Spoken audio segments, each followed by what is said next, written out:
Hello, everyone, and welcome back to Around the Payload. We are here with Season 2, Episode 1 of the definitely real and not fake Overwatch news game show. I am your host of Blevins. Of course, Around the Payload is a high noon production. Thanks, everyone, for coming by. We got a great show for you today. After a long, long wait, we are finally back here. But before I introduce my illustrious guests, let me quickly go over the show because there's many of you are new here in chat. Thank you for stopping by. We're gonna be spending about the next hour talking about all things Overwatch League, what happened this week, what's going to be happening in the upcoming weeks, all great stuff around the Overwatch League, and I am going to be doling out the points as the all-supreme leader and host of the show. You're going to hear sound like this. That is not you missing your ranked game. Don't worry, you're still able to play GOATs in ranked. Don't worry. That is me doling out the points. We've got 3 rounds, and at the end of 3 rounds, the top 2 placing guests are going to go on to that final question, where one will be deemed the winner and get one of those illustrious crowns that we see next to Volamel and Mushubi. But without further ado, let's go around the payload and introduce my great guests. Host number 1, right up at the top, we got the one and only, the savior of podcasts, Blazing Bob. Hey, thank you for having me back. It is it's nice to be. I was on the pilot episode, yes, and now I'm on the first episode of season 2. Yes, I'm excited. You're the opener, man. You're the starter. Yeah, the starting pitcher. Yes. Up next, we got Mushubi, founder and CEO of that. You know that little thing where it does all that, all the tier 2 casting, broadcast GG. Very That's him. That's him. Thank you. Thanks for having me on again. I'm looking to go 2 for 2. Ooh. Wait, who was messing with their math before? I forget. I think it was okay. Anyways, no, I'm looking to go 100% win rate. I'm going to continue keeping that. I'm going to try to take away that crown from Volamel because I want to.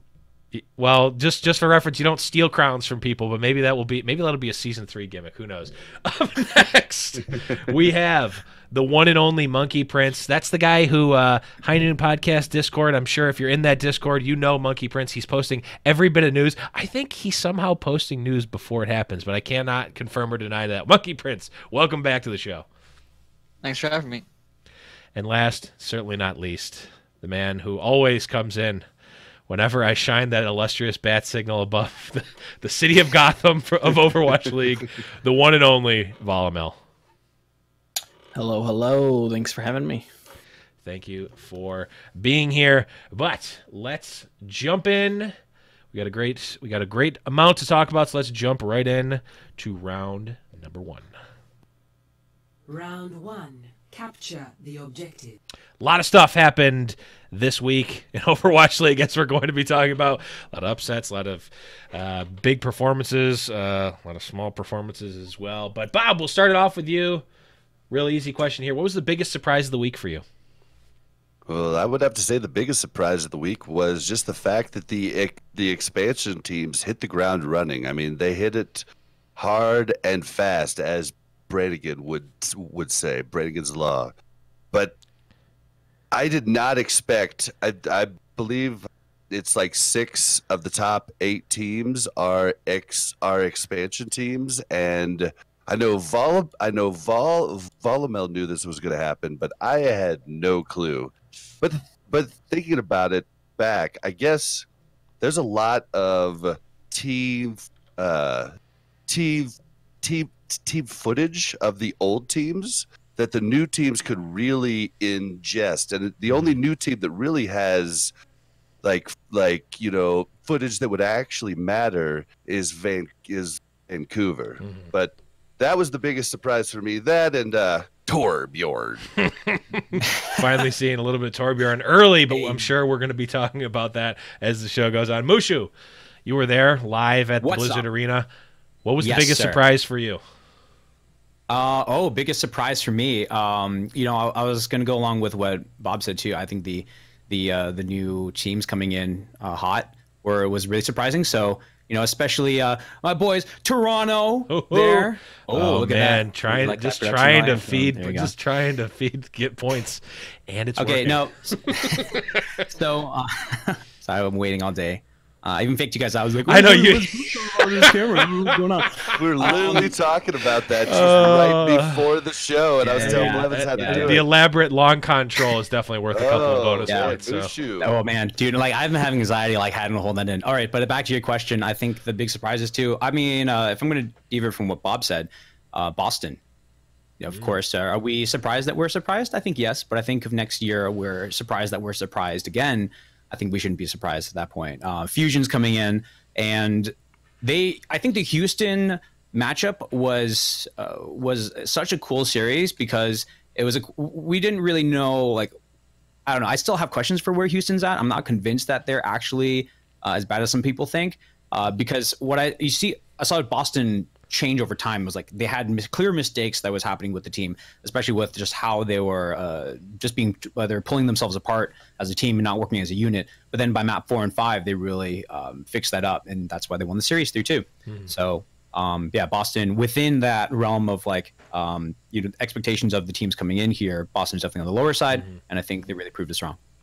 I just realized that you're not actually in. That's not your room in the background, is it? That's just a. Yeah, dude, it was a long con. I didn't realize so bamboozled right now. I'm actually in High Noon Studios right now. Oh my god! I'm sorry. I'm just hanging. I'm chilling with my boy Bob here. God, I need to move on here because my mind is blown right now. Monkey Prince, what was the biggest surprise for you this week? I think the biggest surprise for me was like the Dallas Fuel's bounce back, because like going into this, like Dallas Fuel is a team that is famous for like their poor mentality, their issues in season 1 of like internal issues and conflict and all of that, right? So we get to the first game, it's against Shock, they get destroyed like 4-0. Even watching the game, it's just like they're losing every fight, like they're just getting absolutely dominated. And so then like going into Sunday, the game against Seoul, we're like it's gonna be an easy game for Seoul. They should be better. Dallas look terrible. And that like that has got to hurt them mentally, and they just completely prove everyone wrong. They take it 3-1, looked good while doing it, and just like completely sort of stopped exceeded expectations. And I think that is very good if you're a Dallas fan, because it shows that even if you go through tough times, even if you face these difficulties, you've shown that you have the ability to bounce back, you have the ability to keep on pushing forward. You play your game, you don't get phased. So I think that was like one of the biggest surprises for me.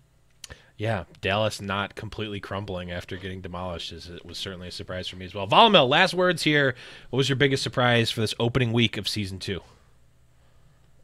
I think everybody has put forward some amazing answers that have all been on my short list. I think the Gladiators Dallas comeback story has been very important. I think Fusions being a vocal leader on the Boston Uprising is, very understated. I think people were kind of sleeping on, myself included, even though I've heard some things about him, and they're all incredibly positive. But what came as a shocker to me was the LA Valiant playing Kuki as their Lucio player in late into week 1.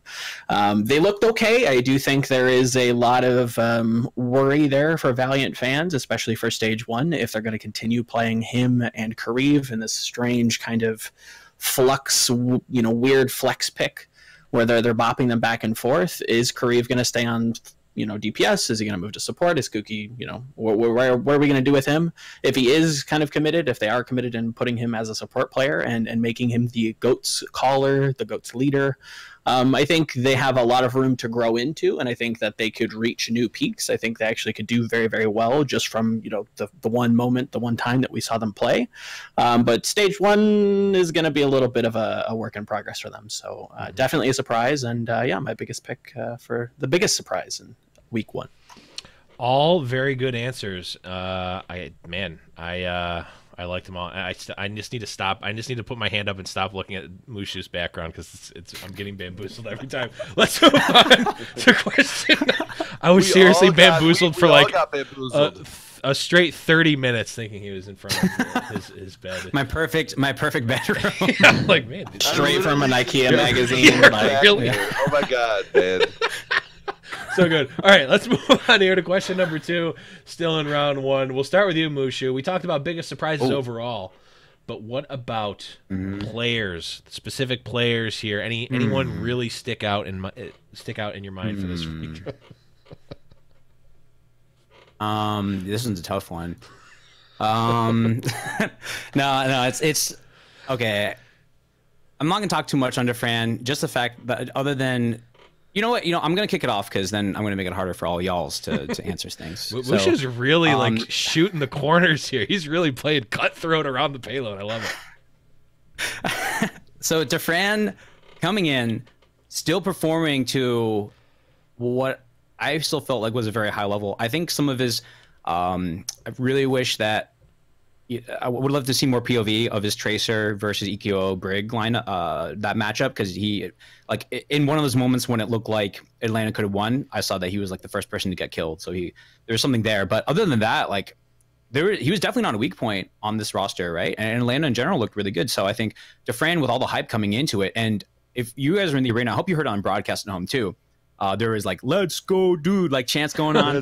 Whenever he just let's walks go, out, dude. he gets the biggest ovation of anyone in Overwatch League so far, other than maybe Seagull. Like, I can't think of anyone else that would have gotten XQC, probably equivalent to XQC, honestly. So him given all that pressure and given the love from the crowd and all the energy that people, like everyone, or so many people were cheering for Atlanta Reign at that time. So him still being able to perform at that level, I was very surprised for sure. Yeah, and you mentioned wanting to see more of the POV of Defran. If you buy your all-access pass for only $15, you can watch the POV of Defran all you want in the command center of Overwatch League. Hashtag not an ad. I don't know why I just. Yeah, I was gonna say, you got an ad, affiliate code? No, I don't. But I felt like just warm. I'm just warming myself up. Just keep buttering those biscuits. I'm getting a call from Blizzard right now. They said they want to talk about hiring. Talk about shutting down the stream. What's up? Yeah. No, they're talking about hiring me because I sold out perfectly. Oh, there you go. Yeah. Monkey Prince, which player stood out to you this week? I think a standout, especially since he didn't necessarily have the highest expectation coming in, was Hip, Paris Eternal. Like Paris Eternal, like looking at it, had a couple like sort of potential weak spots. I think Flexport might maybe one of them. Like I was probably slightly higher on Hip the most, mostly because I remember like Evo Gaming and like the EU casters really hyping him up, hype Hip, as a especially in the goats meta. But like going in, like he played extremely well. Like he mechanically he was good. Like positionally he stayed pretty safe. Didn't take too many risks. His trance usage was very good in goats, which we saw a lot of Zens have trouble with. I think. Like the only issue you really saw with his play is like potentially dealing with Sombra, but that looked like an issue more with the team as a whole rather than him specifically. So especially in like terms of like what a lot of people expected and what a lot of what he actually ended up being. He was a big performer in week 1, and I'm excited to see what he does in the future. Yeah, that's a really good. That's a really good one. I agree with a lot of what you said there. Even though I just was not. I was not high on Paris at all, and they really showed me something. I'm getting the finger point, but they're really showing me something. My mind has been opened. I'm fine admitting I was wrong. Volamel, what do you got to say? Who impressed you this week? I think I can kind of unpack this a couple different ways. If I have to limit it to one person, there are just so many.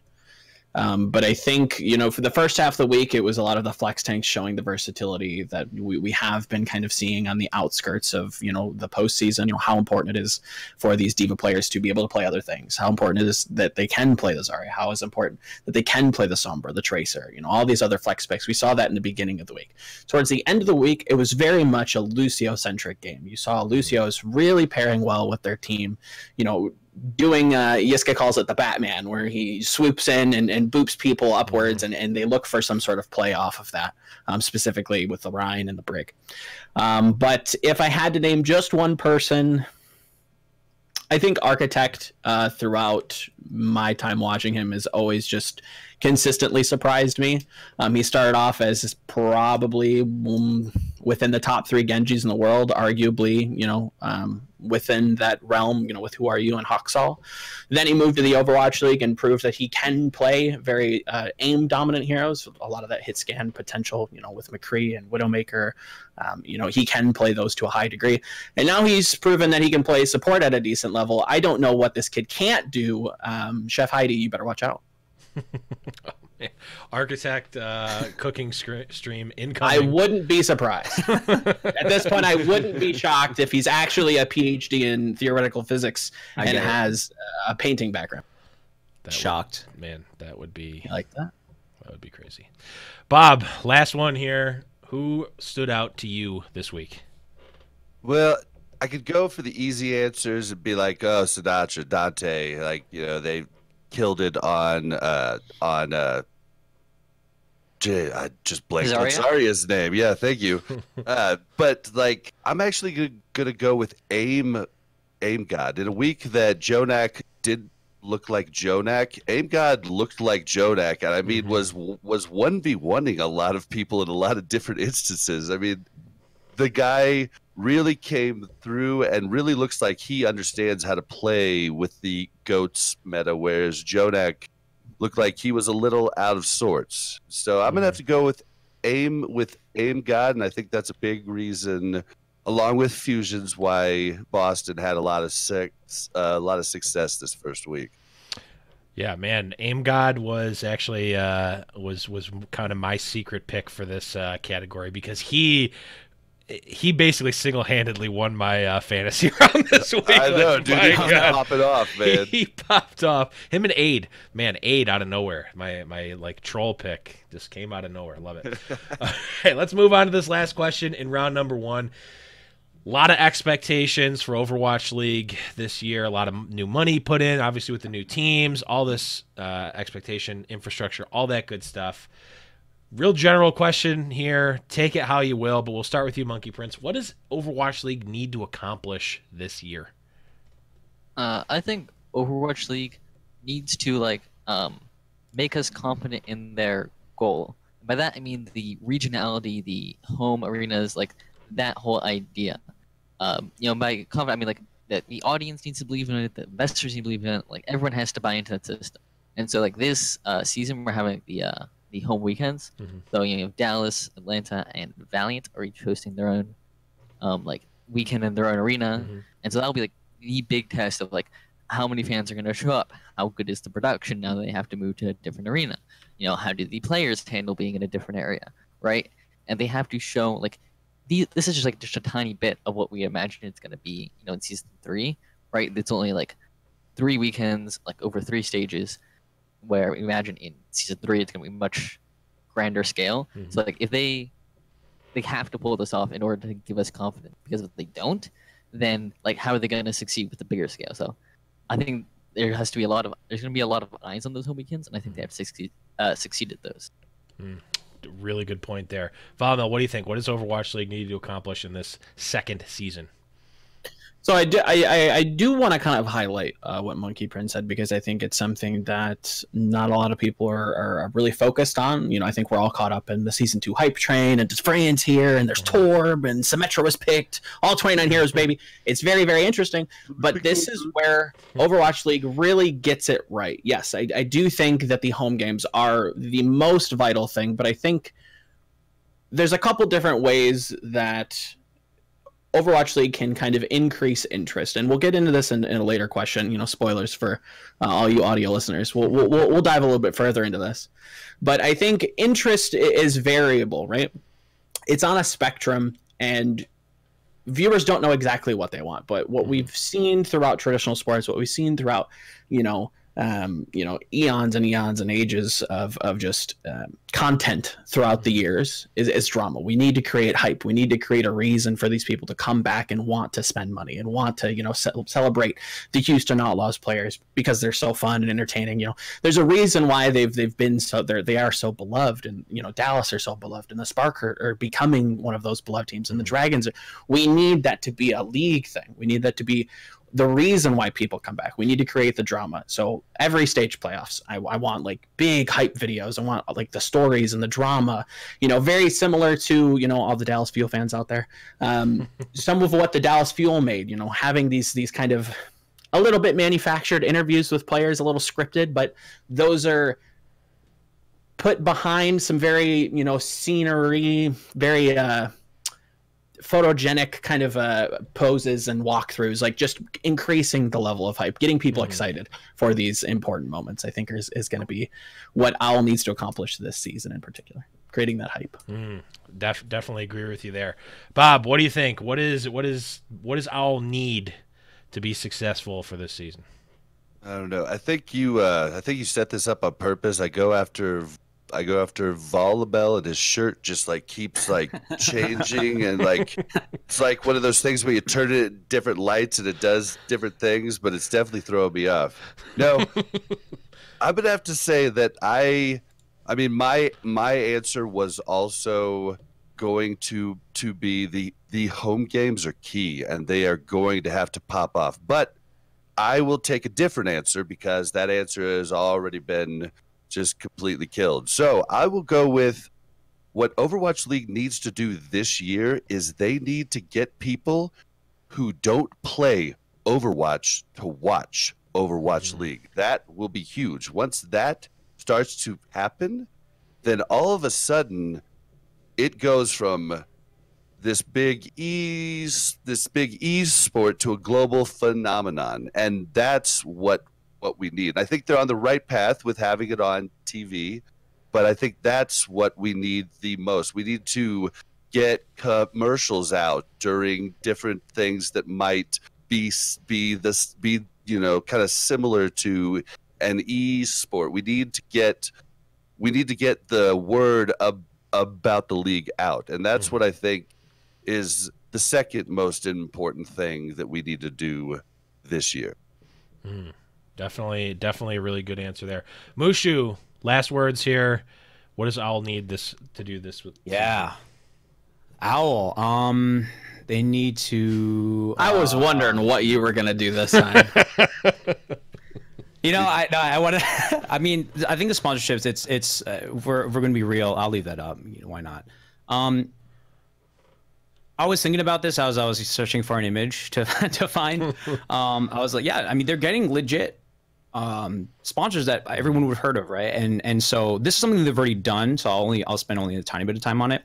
Is that getting sponsors is something that, especially non-endemic sponsors, so sponsors that are coming from outside of gaming, legitimizes whatever you're doing, right? So I don't care what the deal is, and hopefully they keep it under wraps, right? That's for Overwatch League to know and Coca-Cola to know or State Farm to know. But bringing in these brands and these companies that are outside of gaming, where they're assuming that they're contributing a large amount of money to get this sponsorship, and for like Toyota to return too, like that is a really huge step, right? But I think so yeah, that's just one thing in terms of the sponsorship.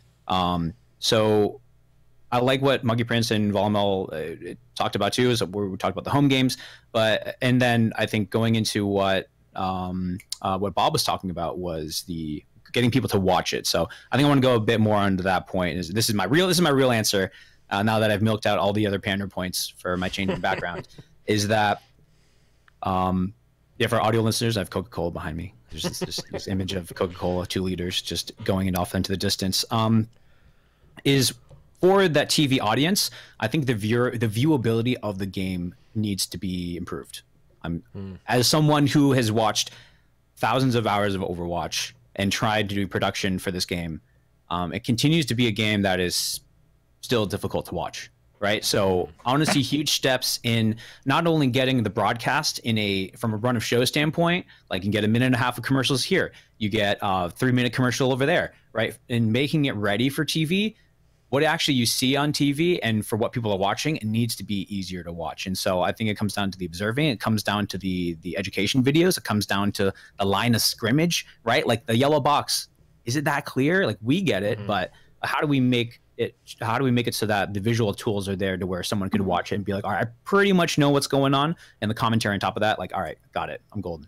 So like, can I just interject there? Yes. Like, do you think that the halftime show has improved tremendously from last year, where they talk at a desk, to now where they do the whole weathercast and show you what happened and like break it down, so in the future you might understand it better?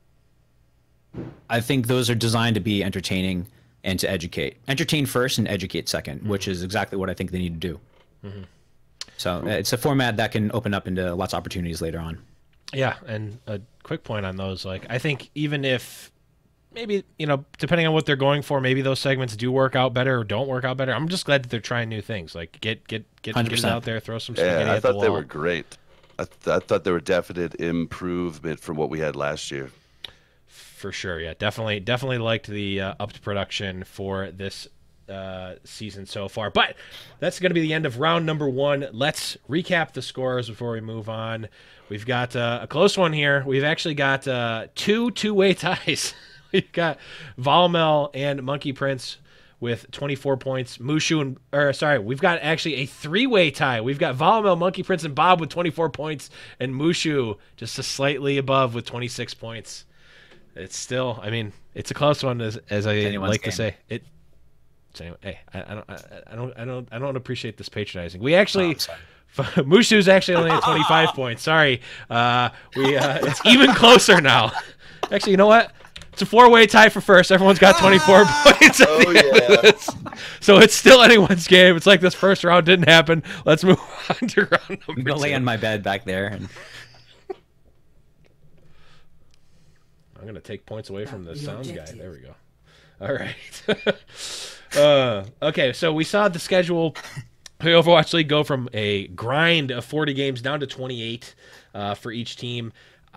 I'm wondering, Valmo, we'll start with you. How is this going to affect the league? How is this going to affect the divisions? Is this lowering of the games going to actually have a separation between the divisions, and is it going to change anything from the 40-game season? I think it has the potential to. I'm not of the school of thought that it will definitely. I think it lessens the burden of expectation, if that makes sense.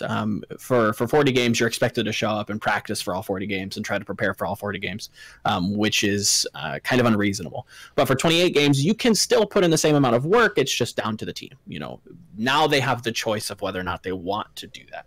Do they want to put in the same work they did last season for, a variable amount of success? Or do we, recuperate the players, let them rest, let them, extend their life cycle, which is incredibly important, which the Overwatch League has touted as one of their pillars of, what makes this esport different from the others is the massive off season, how much the players can rest, how much we support the players, at least the league as a concept.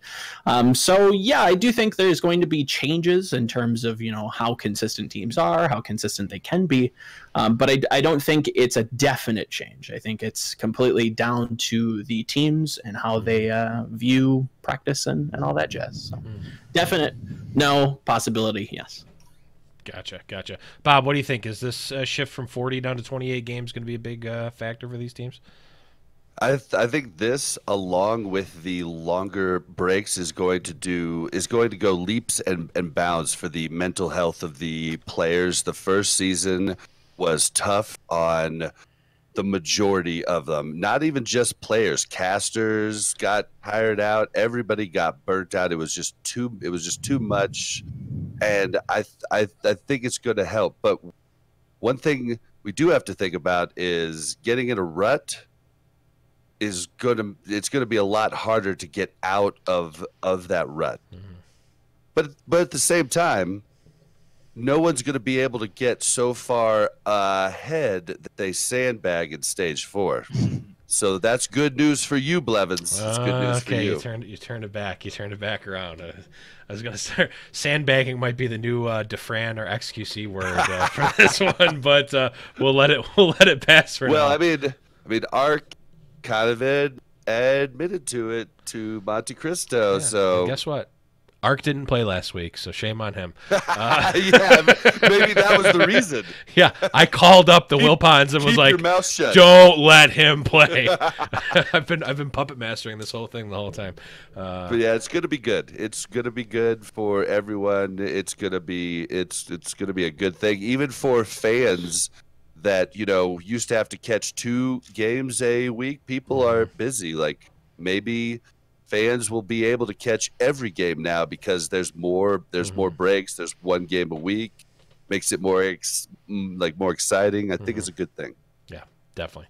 Mushu, what do you think? Is this how big of a change is this 40 down to 28? So, I mean, as was already described by our lovely other hosts here, or contestants, I don't know, are we contestants? So, just the fatigue is of course needs to be addressed. There is something that whether or not people believe that 40 games is a lot or a little, doesn't matter. Across the board, people were feeling fatigued. So I'm just going to put that out there. But what it really does here is now that there's 20 teams and you have 28 games, and I believe you play everyone in your division twice, correct?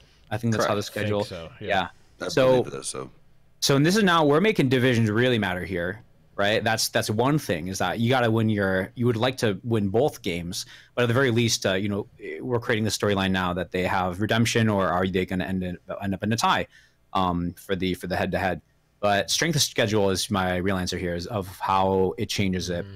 It is depending on how the games are picked, aka Washington Justice versus, I guess they're in their division anyways, going to play them twice, but NYXL, and then was London Spitfire first? What was it this past week?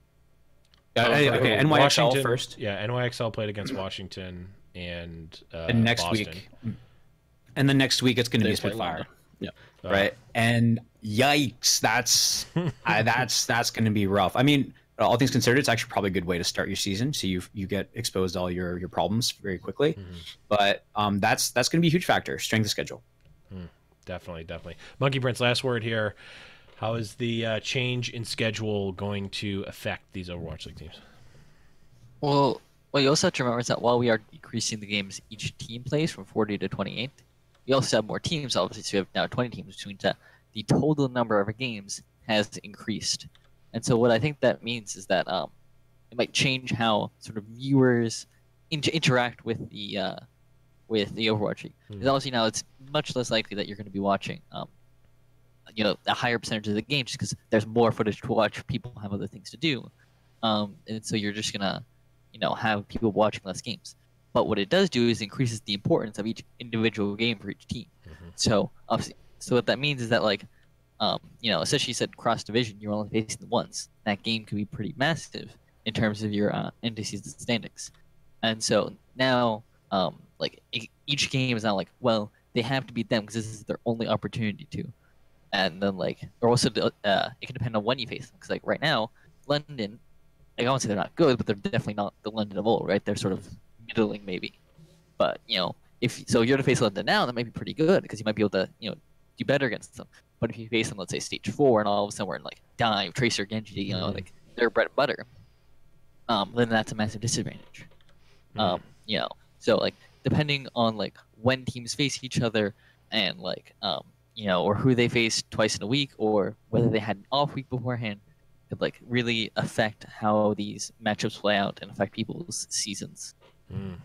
Yeah, definitely a lot of good points there. I mean, I think just as a bow to the end of this topic, I think it definitely shifts people more towards the cadence as a viewer towards the cadence that you would expect from traditional sports. If I'm a Lakers fan, if I'm a diehard Lakers fan, maybe I watch every Lakers game.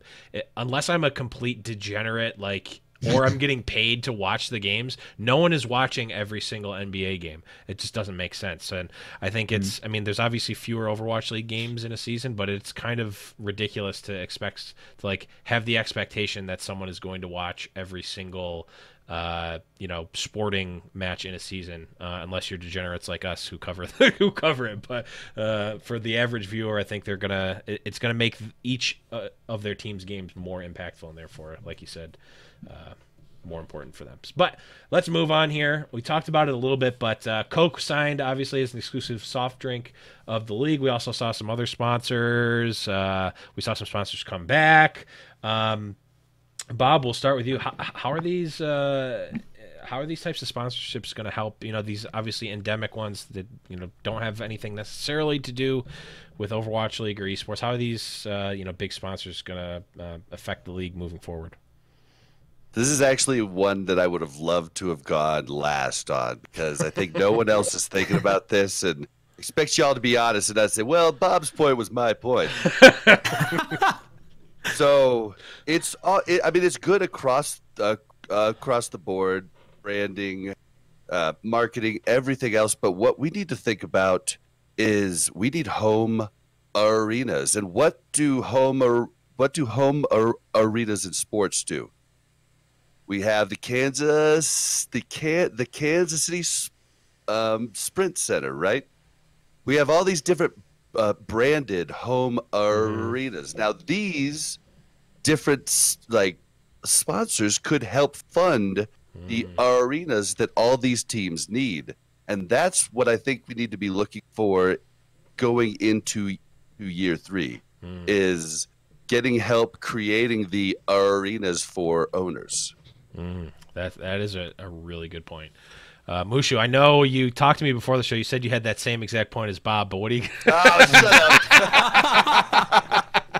Mushu, what do you think these new sponsors are going to do for the league? I forgot to not talk about this earlier when I talked about it. So I mean, I accept this the goose egg here because I think this point can be driven home. Is that with new sponsors, again, it legitimizes the league. Let's just say that I've heard discussions and talks that teams found it really important, or some teams found it really important to get a sponsor on their jersey. Right? It legitimizes it. Again, they're contributing. You're doing a lot of service for this brand or the sponsor by putting their logo on your IP, on your jerseys, and then onto the broadcast. But it offers a tremendous amount of value because it's validation that what the league is worth investing in for whatever amount that was. And so it's just like social validation through a big brand. And what do you tell people when you're talking about Overwatch League? For one of the first things I talk about is how much they have to buy in on. But if you can go and say, like, oh yeah, it's a league, it's sponsored by Coca-Cola. Like Coca-Cola is doing a new activation with Overwatch League or whatever. It's a way to legitimize the league, and so I think that's definitely not to be understated. And now we'll see further on, they have that in their back pocket. Coca-Cola signed with us last year, Toyota signed with us last year, and continue to sign with us. And this is the deal that we got. This is why they liked it. Are you in? Being able to say that in negotiation is absolutely huge for bringing on more people in the future. So. Yeah, definitely a lot of good points there. Monkey Prince, what do you think? What do these sponsorships mean for the league? I mean, obviously it's good in the sense that, you need money to run the league, and more sponsorship, more money, more it's more sustainable. So that's good. But almost is sort of like the opposite or the counterpoint to what Mushu was saying was that sort of what happens, with a lot. There's a lot of new sponsors coming out. You have Coca-Cola, you have State Farm, these pretty big names. What happens if deals like this go poorly? Like what if we have a situation where like a brand makes a deal, and at the end of it they're like, well, we didn't get our share out of it, we thought we wasted money on that, right? So we're not going to partner anymore. So that could potentially the opposite effect of now things are looking at this as like, this is risky, this is, these guys got hurt on it, so what about us? And so like I think that's a potential risk you have to have in mind.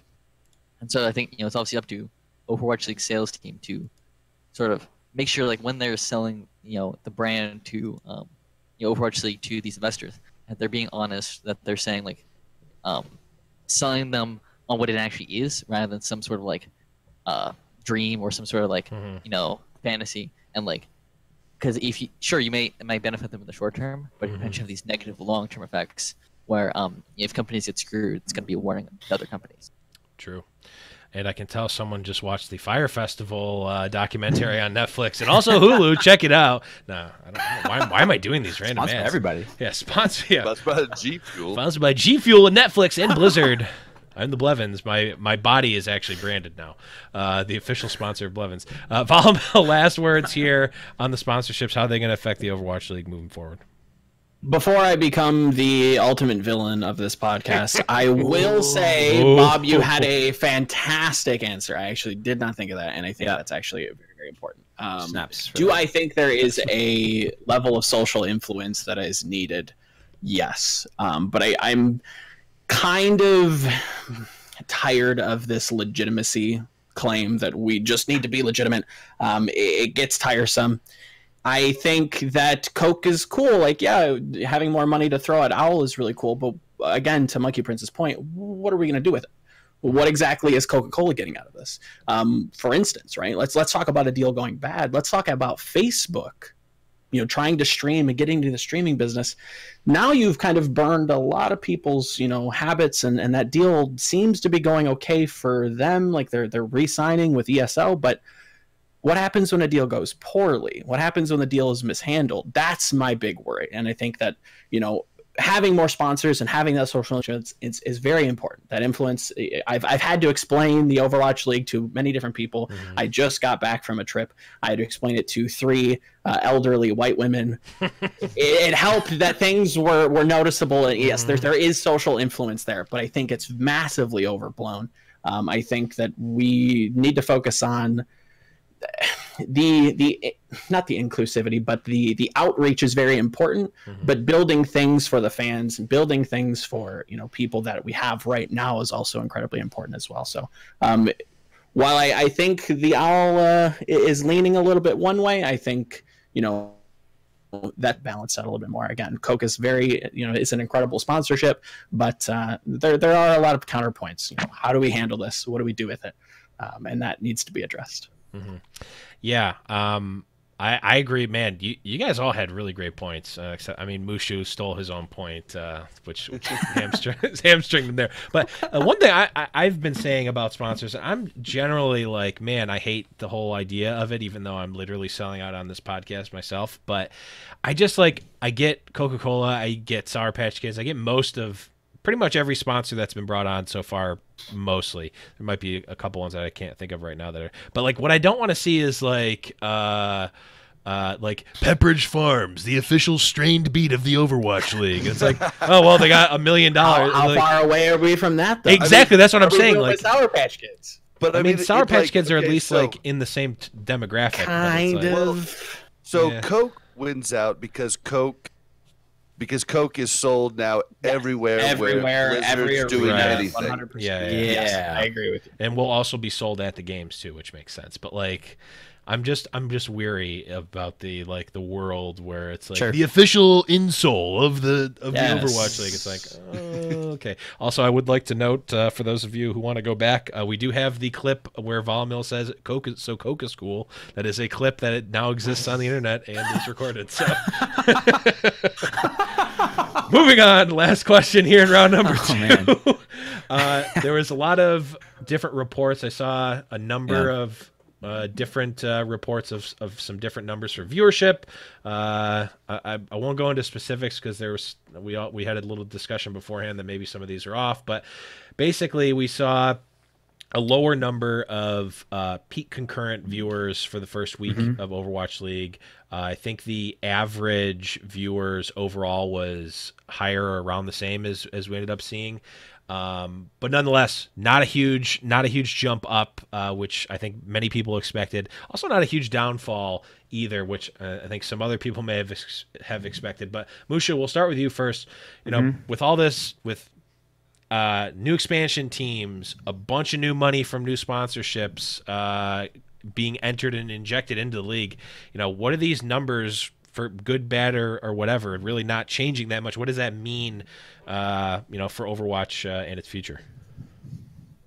Yeah, so I think just very quickly I'll address because we were looking at the numbers and I was like, I don't know if that looks right, like that. It's being reported it's 101K concurrent average. I think the way that particular outlet that was Esports Observer, by the way. So I think what they do, because I'm remembering now that they had another article about contenders and it was significantly lower than it should have been. And it's because they also account for the replays. We know when they do the rerun, they account that as part of the overall equation too. So that's the big thing. But I think the big one to look at, though, which is true and what was obvious this weekend, was that I think it was over all of the languages is 450,000 concurrent max peak versus 250K concurrent max peak across all the channels if you add them up. They have Portuguese this year, they have Korean this year, at least from the start. I know that the Korean is here. What does it mean, though? I think my expectation was somewhere around 300K, so it's definitely lower in terms of peak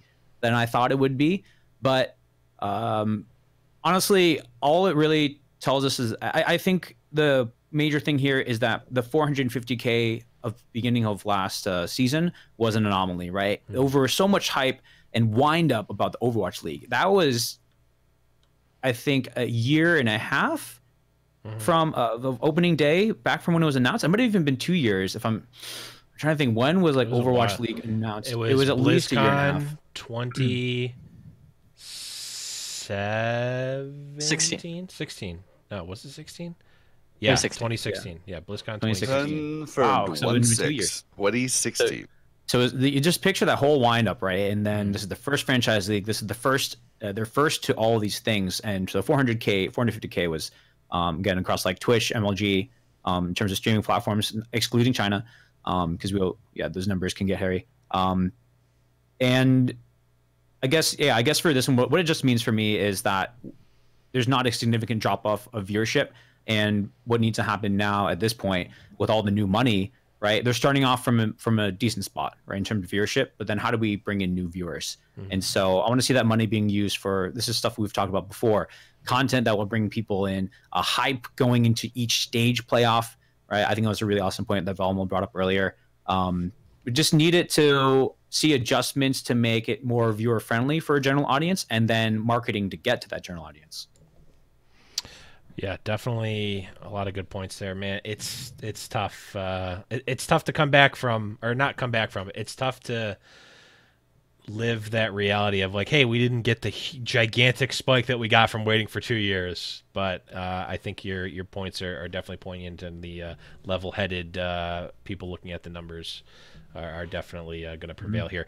Monkey Prince, what do you think? Do these, not really a huge, significant change in numbers? What do these mean to you? For Overwatch League? I think with viewership, consistency is king. So like while you saw like for the first season, you did have that huge viewership thing spike at the beginning, but then it sort of leveled off as the thing sort of like that 150K-ish average.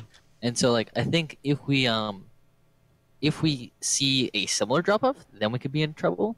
But I don't think it's gonna happen. I think it's more just like we started off more at our base level. And so if we're able to maintain, 100K, something like that, viewers, then I think that will be good, because that consistency is key when you're marketing to other people. It's for getting consistently on top of like the Twitch list. And so I think the consistency is the most important thing. And the only thing where I think peaks would be interesting is when looking at stage playoffs, where if you are able to build hype for these events, it's like, okay, this is the moment we have like all the viewers are coming in, no matter what team they root for, they want to see the finals because it's the finals. I think that'll be like, that is important to make sure that you at least have a notable increase for those. Over the rest of the season, I think as long as it's a consistently good baseline, I think that's the most important thing. That really good point about the finals needing to bring in a little spike there. Valmel, what do you think about these numbers, these viewership numbers for Overwatch League?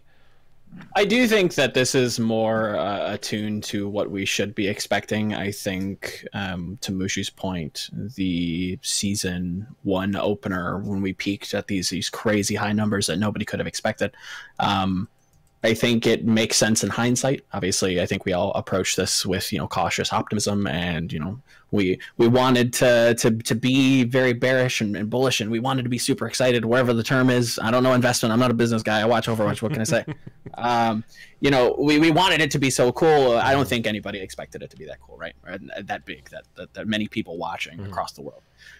Now with season 2's opener, I do think that the numbers are a little bit more baseline, a little bit more average.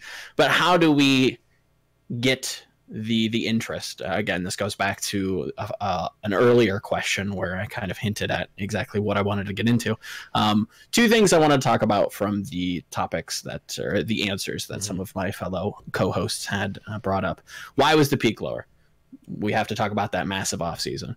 Was there enough content? I don't know. Not enough for my personal tastes. I would have loved to see a little bit more from the Overwatch League itself, but it seems like they're outsourcing to the teams themselves and giving them free reign to do it what they want. Again, sometimes that's not necessarily the best idea. We do it here in Philly. I don't need to think I need to bring that up. Consistency is king at Monkey Prince. I think that's a very poignant quote. When we look at big streamers, why do we see big streamers successful? Because we learn to love them. We learn to have these attachments. They're kind of our buddies in a sense. The Overwatch League, not the teams. I think the teams have enough to deal with. They have to schedule a whole lot, but the Overwatch League needs to help kind of humanize them and make them not friendly, but increase the banter, let the players talk. Cruz has come out, Christopher has come out. They want to talk that ish. They want to start messing around with people. They want to create that drama that people are looking for. Again, it's about drama. It's about drawing that attention and keeping that consistency. Definitely want to see more ish spat in the Overwatch League. That is for sure. Bob, last words here. What do these numbers mean to you for Overwatch League coming into this season 2? Well, I just want to start by saying the audio listeners, you really are missing out, because every time Volumel talks, he uses his pen like a magic wand and moves it around and just mesmerizes you, and you're missing out on this by not coming to the live stream. I think it's like orchestrating me to give him more points, and I think it's winning. Yeah, he's like all over the place. +1. But it's either that or I spin in my chair. For those of you can't which is exactly what I do. Everybody knows that. I'm just rocking back and forth. You go cadence. But so I mean, honestly, did we really expect to have that 450K number? I mean, come on. There is no way. Like everybody else has just pointed out, it was a new thing. It was the new hotness. Everybody checked it out, and you did see last year, week 2, it went down to about 100K, and that's what it kind of sat at. And then by the end of stage 4, it was sitting around 70K. I mean, I watched literally every game, almost. I might have skipped some Mayhem and Shanghai games, but it literally was that. And so for it to come back, and I watched it the entire week, I personally never saw it below 150K on the NA Twitch.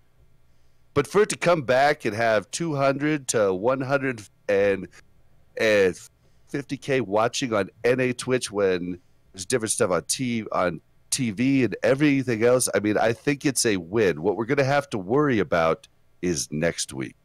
Yeah, that goes back to the point of consistency for sure. So we'll definitely going to see. I know we'll at least have 5 viewers sitting here watching for sure. But that is going to bring us to the end of round number 2 as we go into the buy or sell round number 3, which is going to be a lightning fast one. We're running a little late on time here, but that's okay. Quick recap of the scores. We're seeing some divisions here. Rounding out the back, Mushu taking a little bit of a dive with 46 points. Bob in third with 49. Monkey Prince with 50. Volumel pulling ahead with 51. Still very close here. Still anybody's game as we go into round number 3. The payload is approaching its destination. Round number 3, of course, is the buy or sell round. Buy means agree, sell means disagree. Monkey Prince will start with you. Buy or sell, the expansion teams upped the competition in the Overwatch League. I'm definitely buying this. I think the big thing is that they brought sort of their regional specialities to the Overwatch League. So obviously, it was always on EU with GOATs. Paris sort of brought that, knowledge of how EU plays GOATs, and now they're able to scrim the other teams. The other teams have to learn from them. They're upping the level of GOATs. But even beyond that, you have Guard from London, right? Korea is really known for their Sombra play, at least for Hinder Season 1. And so he's bringing that knowledge here. And I'm sure all the teams are analyzing his play and trying to figure out how to use his Sombra play in their games. Or China, with Ameng and Hammond, right? I remember teams mentioning, he is such an insane Hammond. And so same thing.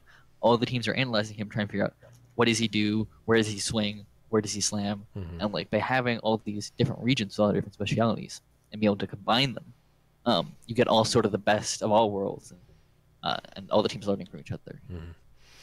Definitely a good point there. Volumel, buy or sell these expansion teams up in the ante here. I can't buy this any harder than I think anybody else can. I've been yelling about this on my tiny, tiny little soapbox for as long as I can. I think Seasons 1 scouting, I will say it, I think it was a little suspect. I think there was a lot of talent tucked away in Korea that were hidden gems that people just were either negligent in scouting, or maybe there was some business acumen and it was a little bit too much money to, process the visa. I get that. I understand that. If that is the case, that's understandable. But there is a lot of talent still packed in Europe and still packed in Korea that still can be brought over, even to this day. We talk about how young some of the players are that play this game. This is kind of marketed to children in a sense, right? It's not like some sort of gory, bloody mess. So it doesn't really surprise me that there's like players like Shy and Leave and Who Are You and Glister that are 15, 16 playing this game that could be world beaters. No, it doesn't surprise me. So even going into Season 3, I think the expansion teams for Season 3 taking that churn up of talent are going to improve the league overall. So yes, this is a massive buy. Definitely agree with you there. Bob, buy or sell these expansion teams, raising it up? I'm going to have to buy, and I think Palamel hit it on the head. I think there was a ton of talent that wasn't grabbed early on. I think there was a lot of NA talent grabbed up early, and spending the week at the arena with all the different media outlets, I can't tell you how many of them skipped out on non-English speaking interviews because they didn't want to deal with the translators. And that's something teams might have thought of. And a lot of teams tried to bring, my boys in blue tried to bring in, different streamer talent to bring the hype up rather than getting the best players that they could possibly get. So I think definitely the expansion teams upped it up. And I think we only had like 2 4-0s the entire first week, and we had so many game 5s. So I think it definitely has upped it up, and I'm looking forward to more parity in the league going into Season 2.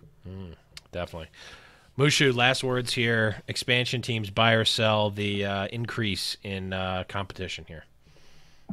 Yeah, I mean, I think this question is about what is our baseline, right? And I would say that the level of competition that the expansion teams brought are what I would expect from Overwatch League. And I think it was more that the teams that were already there, like the pre-existing Overwatch League teams that weren't bringing it as hard. I think there are a lot of reasons why that could have been. But the games are definitely like super competitive, right? And so I think it's more question is more about like what's our reference here. And so I'll talk a little bit more about like the pre-existing Overwatch League teams. Looking at this meta now, like we all know it's the 3-3, it's GOATs, and so there might be a lot of discomfort. And for the teams that especially didn't or just had players like, you look at Fleta on Brig, like is he going to be able to bring the skill set of why he was brought on originally in the first place to this composition? Like they have to play completely differently, right? It's less about the mechanical skill and more about understanding how to work together as a collective conscience, right? So I think these pre-existing Overwatch League teams are being challenged in a way they haven't been challenged before. And that it's showing, and whereas these teams that are coming in and have a huge amount of contenders players, Eagle Gaming, who mastered GOATs and now are bringing it in here, and it's like, hey man, you heard Ben Best's name before, you're gonna keep hearing about it. So yeah, that's how I feel about that. A lot of really great points. Didn't say buy or sell, so I gotta take points away from you. No, it's too late. The council has spoken. Man, you had so many tricks. Can I pander? Can I pander? It's actually impressive that you have all of these. Yeah, you just have them ready. Every single one of them. I don't even remember when was that picture even taken. It had to have been at. No, I know what it was. That would be 2017 BlizzCon because you were wearing that same outfit when we hung out. No, that was only just last year. That was last year. Oh, I was about to say Bob has like an amazing memory if he can just remember the exact year at the exact event. You see the stripes there? That was last year's jersey. But no, this is the jersey. This is the old one. I have the old one. He has the old one. I was fortunate. I had the old one. Yep. Okay. So okay. Threw me off. What I will leave it to is the fact that the pandering is not getting your points back for a hard, fast rule of buy and sell. The fans would never let me live that one down. But let's move on here. Valmel, I'm so happy to start with you. I'm so happy because this one's just straightforward. Buy or sell that Houston sucks.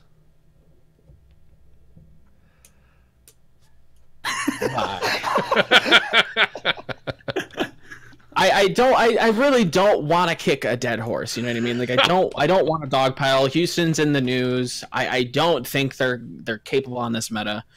If there is a meta change, I think they have the tools. They have a lot of different tools, but they're still behind the 8 ball. They have flexibility. It's just paired off sporadically. They don't have a single player that they can kind of keep in. Dante has improved on this roster. I will omit that point. He has looked very good. I have liked the return of Cool Matt. Cool Matt looks very, very good on the Diva.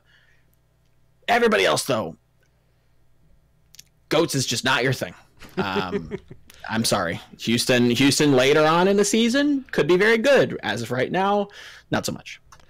Gotcha. Well, that's that was a very PC way of hard buying. Got it. Bob, buying or selling Houston just being the dumpster? I'm going to sell. I'm going to sell with specific reasons. Dante was a great grab. Dante, I mean, to trade for a player and then he's going to start every game, it's huge. He is one of the best Sombras in the league.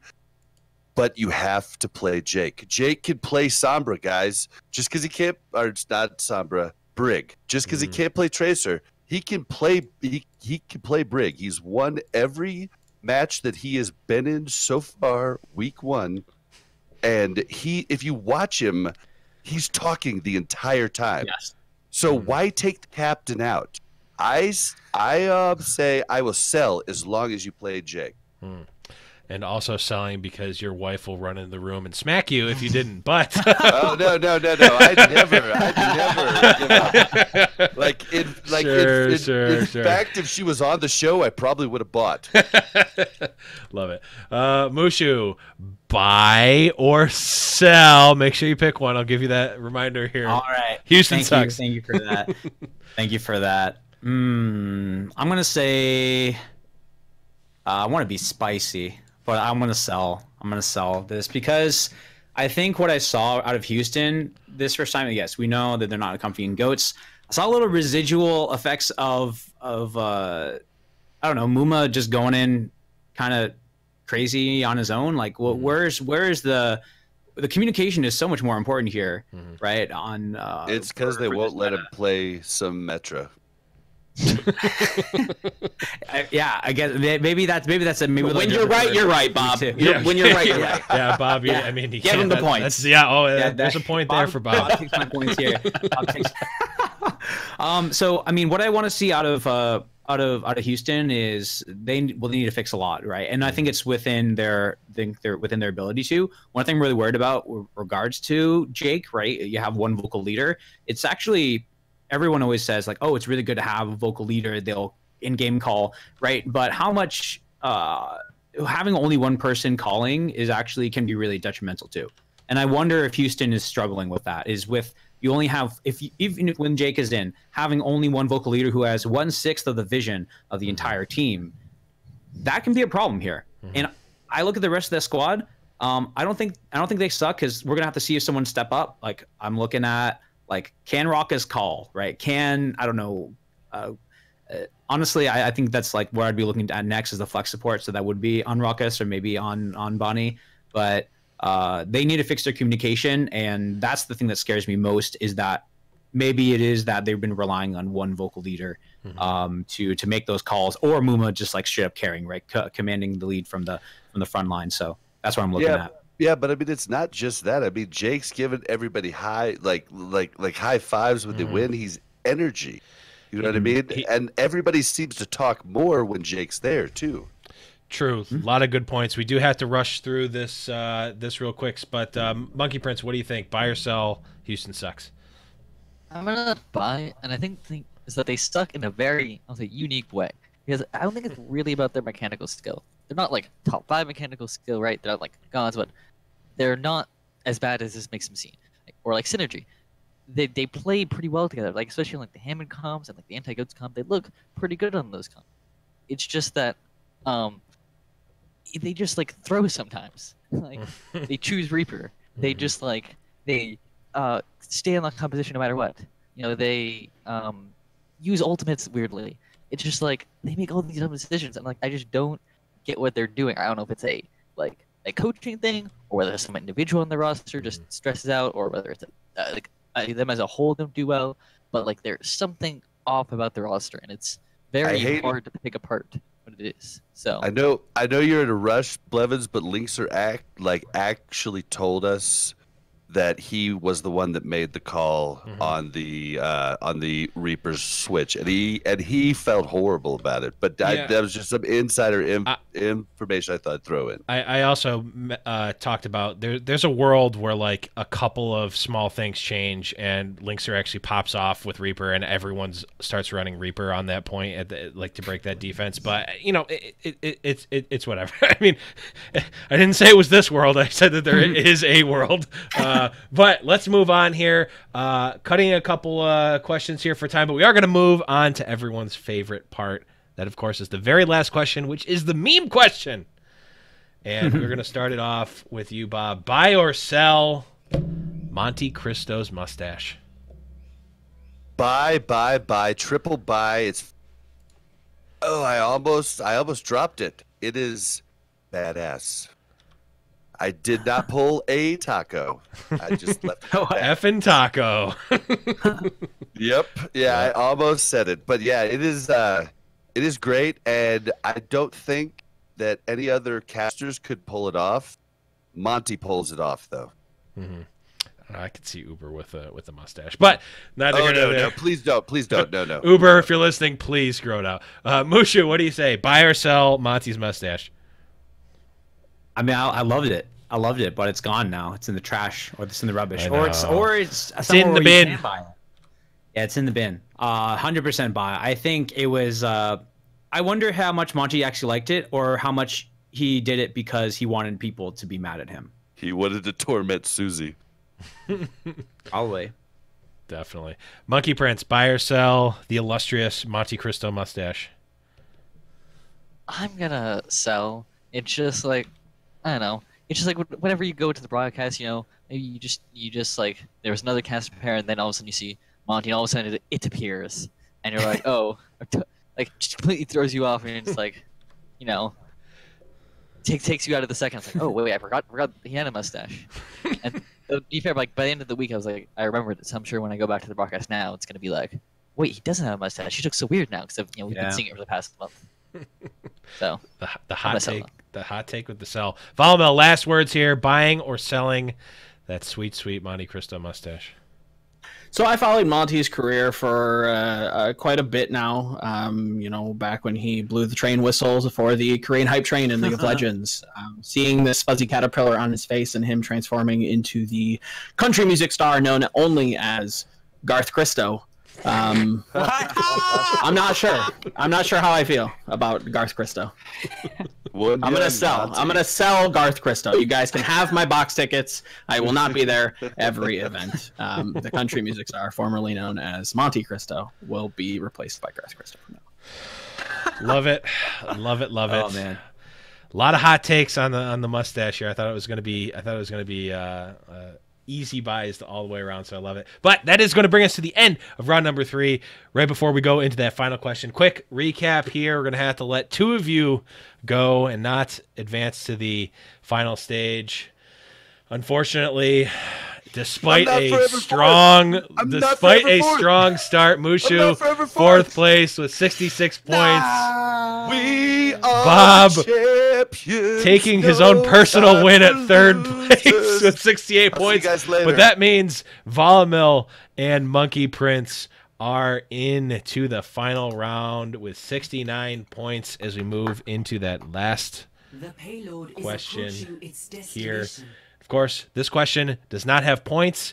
You are campaigning. You're picking an answer and campaigning for the other 2 guests, Bob and Mushu. You need to convince them, and if they can't come to a consensus winner, I get to pick. But the Question here, the topic here is going to be, give me one sleeper pick team. Give me a team that you think is a sleeper pick to be a stage 1 standout.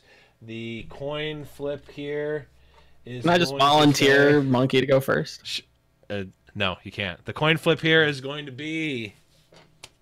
Monkey's going first anyway. Monkey, you are first here. Who is your sleeper pick? I think depends on what definition of sleeper you use, but I'm gonna go with the Valiant. Because based on the game, you have Kuki as main support. That seems like a very out decision. You have Kari switching back to DPS. They obviously lost their first game against the Spark. But I think I still have faith in this team because this team they're very good at playing clean. They're good at knowing their rotations. At least from last year, they played a very standard style. I think they could potentially bring that, to this season and bring this very clean, efficient style. And also if you look at their coaching staff, they have Packing 10 on there, who's the coach of Angry Titans from EU, a team that, for all intents and purposes, was a pretty good goods team. And so he could potentially bring that knowledge from EU to here, give them more time once they have more time to sort of examine it. And if they can sort of get Kuki, shot calling down, and everything together, they could potentially improve, and if they make it in the stage playoffs, potentially do well there. We have an LA Valiant pick here. I like it. Volmil, who's your sleeper pick for stage 1? So I will not be pandering to the Toronto Defiant. God bless Panda Boy and his sweet statistics. Good friend of mine. But I will be going with probably the most talked about team, at least going into this, the Spark. The Spark are a team that many people who don't know them won't be entirely too high. I think we're building an expectation from what a lot of people say, and that expectation might not have been met on week 1 when they debuted. But when we talk about Toronto and we talk about Dallas, and you're starting to hear about these players that have these nerve issues, this is a team that hasn't been playing all that on these huge stages before. So if we can talk about nerves with them, can we talk about nerves with the Spark? And I think that probably made Valiant, and it's beautiful that Monkey Prince points this out. I think that actually boosted Valiant up a little bit. If Spark are supposed to be these world beaters that everybody's close to, these teams are talking about how sick this team is, that doesn't bode well for their season. I think Spark are going to really surprise people. I think players like No Smite, Gusha, IDK, Godsby, Rhea, they're going to be household names by the end of the season. It is the Spark for me as the sleeper pick. The not so sleeper pick, but still, slightly drowsy pick. Well, we will accept both of them. There was an auto lose if someone wanted to take the angle that NYXL didn't come up to a strong start and they were going to be a sleeper pick for a round. I was putting the button, you're out of here, but no one picked it. No one picked the auto lose here. So, Bob, we'll start with you. Who are you picking? Are you picking Volamil with the Hangzhou Spark or Monkey Prince with the LA Valiant for the sleeper pick? Well, if we're just going by the information that we got week 1, last week, Volamel would have got my vote, but this week the Monkey Prince is going to have to get it because Valiant did some weird stuff, and it worked out, kind of didn't work out. They could have won their second match if they just didn't get shattered twice in a row while their Zarya had Grav, and so it was I'm going to have to go with the Monkey Prince because I think Spark proved this week 1 that they are a contender. Last week, though, Volamel would have for sure won. Definitely a good pick there. Mushu, you have the potentially deciding vote here. Are you going with the LA Valiant and Monkey Prince or the Spark with Volamel? You are muted. Okay, I'm gonna go with Volamel because this guy right here, until everyone is singing his praises, is an underdog. He is the sleeper pick. People don't know his power, Volamel. They had World Cup. They had a 2-0 start right now. I know he doesn't always play, but you know what? He's gonna be part of. I gotta go with Volamel here. I think this is the squad that people are gonna go. If you're gonna ask for the power rankings, people are gonna still say Valiant over the Spark, and maybe partly because I want you to make the call. Well, I will point out that you were talking about stealing Volmel's crown before, and you literally had the ability to do it here, and you chose not to. But okay, I know. Here, okay, so here's my reasoning here. I do think that if you asked me a month ago, if you asked me many weeks ago, I think that Spark would be the easy answer here. I think, I didn't know a lot about them. Obviously, they've shown a lot, but man, maybe it's just because I know a lot of people and watch a lot of content. I hear nothing but Spark is amazing. Spark is great. Spark are going to kill everyone. Spark is this. Spark is fantastic. I don't even see them as an underdog. I've seen multiple people put them in their top 5. I don't think they're sleeping. I think people are way high on them, myself included. So I got to go with Monkey Prince here with the LA Valiant. I do think that even though they were a great team in season 1, LA Valiant and even before that Immortals have never really been that number 1 team. They've always been kind of that like top of middle tier, bottom of top tier type of team. And I think they came out to a little bit of a slow start here. And I really do think that they are a little bit more of a sleeper. So Monkey Prince, you get to bask in your glory here. The shout outs and the sellouts can ensue. The floor is yours, sir. Since I don't have much to sell for myself, I was just sell for someone else, though. Contenders is actually coming up, season 1. I'm not sure the dates are exactly known yet, but it's soon, a couple weeks. And if you want to catch up on Contenders and trials and who's coming in, Blackwatch Report is a good place to find out, so go check them out. Definitely a valiant shout out there for Blackwatch Report. But guys, that is going to be it. Great show, everyone. Thank you. Huge thanks to Blazing Bob, Musha Beef, Monkey Prince, and Volamel for coming back on. My God, Musha Beef. How many presets do you have? My God. He's got thousands of pictures over here. Dogman's legit. Half dog, half man.